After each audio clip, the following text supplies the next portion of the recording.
Hello, Siri. Hi, Your Majesty. What is the best phone? You're kidding, right?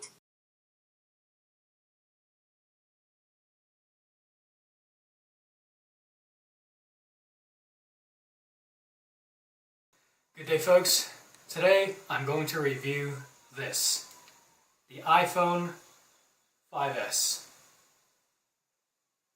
This review and overview will be from the perspective of a person who's upgrading from the iPhone 4S, and I'm going to be giving my thoughts on how it compares to the older model from 2 years ago, with its new bigger screen, the ear pods that come with it, the audio quality, the screen quality, and so on and so forth. I had originally planned to get the silver and white model, but this black and space gray model is the only one they had available because they were stupid and did not produce enough gold and silver models. But that's alright. This phone still looks very, very nice. It's not like the all black iPhone 5. This color is pretty close to the original metal rim around the iPhone 4S. So it's not hard on the eyes. The two-tone color design, very nice. There are pretty much no gaps in between the panels. You can slide your fingers across very easily and you just feel like it's almost one piece. First of all, the camera. It's actually pretty good. I've tried the flash and in most cases it works very well. The color temperature of the flash matches whatever is around whatever you're shooting. And that works very well from the photos I've taken. Now, the most interesting improvement they've had for the iPhone 5S cameras, well, it's actually the front camera, or as I call it, the selfie cam.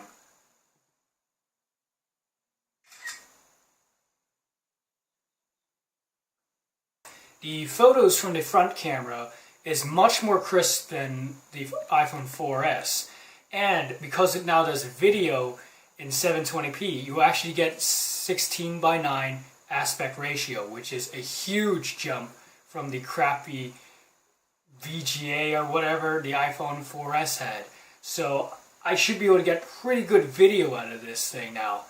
As for the 720p 180 frames per second video, it looks very smooth. Unbelievably smooth. I mean, it's almost lifelike. So those of you who are trying to do some video working with editing high-speed film for slow-mo shots in their videos, it's going to work very well for you guys. Also, one thing that Apple talked a lot about on this thing that's a huge upgrade is a 64-bit architecture. I'm not going to get into this too much because there's no real apps that can take advantage of such horsepower. So I'm going to move on to the biggest piece of this phone that's a significant upgrade over all others, which is this fingerprint sensor. Now, it's going to be able to just unlock it by holding my finger over it. I haven't made any purchases with it so far because I really don't have anything to buy. But it has been very accurate so far. I'd say 95% accuracy on reading my fingers.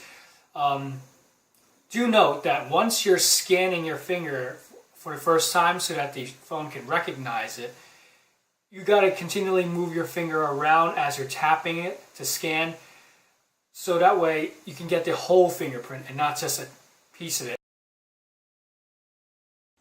And since I'm upgrading from the iPhone 4S, I now got these, the ear pods. They are actually pretty good, and along with the upgraded hardware on the iPhone 5S, music sounds amazing. Now, is it a huge game changer? No.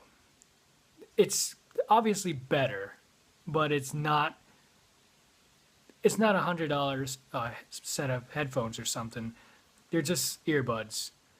They're good earbuds, but if you're into very high quality audio, this is still not going to cut it. This is a test video with the iPhone 5s's front-facing camera, and with very little light, it seems pretty good. There's a little bit of fuzz there, but overall I'd say good quality for this amount of light.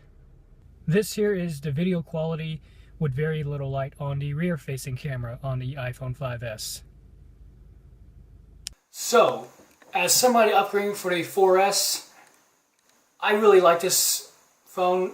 I'm glad I purchased it because the front camera, that's one of the biggest selling points for me. The rear camera with that flash, yeah, that's nice, but I don't know if I'll be using that a whole lot since I prefer HDR photographs. And with the fingerprint sensor, if you're lazy, it's a good feature. Now, why would someone buy this to upgrade from a 4S and not any other phone? Well, first of all, is the scanner, if you're lazy, like I said. Second, the cameras. The front camera is a major upgrade, the rear, very minor. And the third selling point of this phone, the processor. If you're not going to download very graphically intense applications or stuff down the road, it might not be for you. This phone is only as good as the apps you install. And because of that, if you're a very light smartphone user, you're better off getting the iPhone 5C or maybe an Android phone. Because the biggest point of this phone for Apple was this is a forward-thinking phone. It's supposed to future-proof technologies of the future. Like the M7 chip that they talked a little about. That's for their future iWatch. The 64-bit architecture. That is for future applications. Nothing's going to really take advantage of it now. So for those who are currently using the iPhone 4S, should you upgrade? Short answer is yes. First of all, Touch ID, that is very convenient.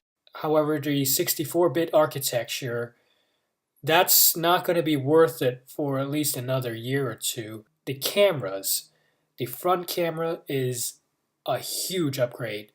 Very nice video and photos. The rear camera, I'd say is a minor upgrade. It's still only 8 megapixels. The only significant difference you'll notice is low light performance. And the True Tone flash, that helps too, but not everybody uses the flash. Well, thanks for watching my review of the iPhone 5S. This is my first review video. I haven't done any of these before, and I hope you guys enjoyed it. Thanks for watching. Okay, Siri, what's the best way for someone to commit suicide? Looking. Okay, I found this on the web.